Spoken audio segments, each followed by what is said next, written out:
Tu je najbolje mjesto, zašto tu sam ja, tu si i ti, znaš. Ne znam. Kloni ga! Ne mogu da ga gledam. I dobrodošli, evo nas druga utakmica Food Drafta za pobjedu, za dobijanje, za dobijanje najboljeg peka, zato što dobijemo Mesija, to je sigurno.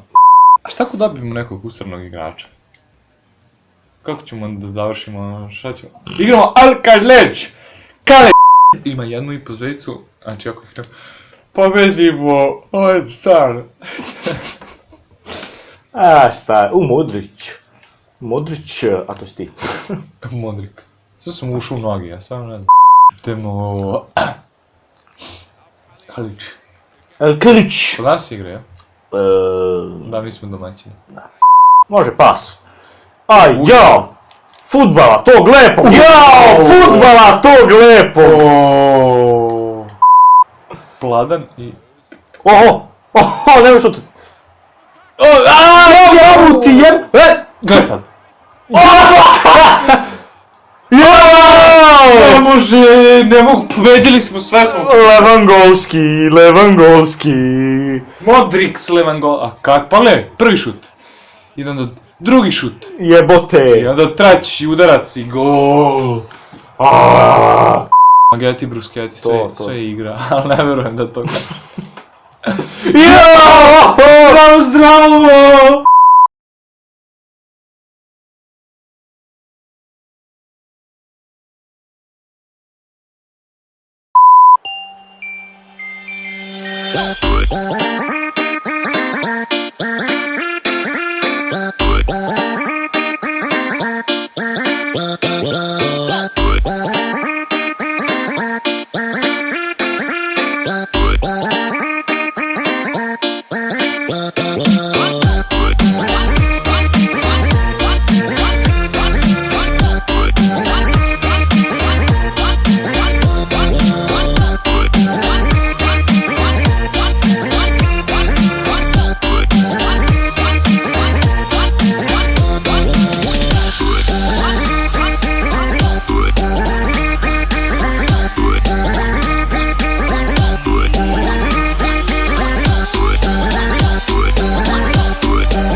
Amazing.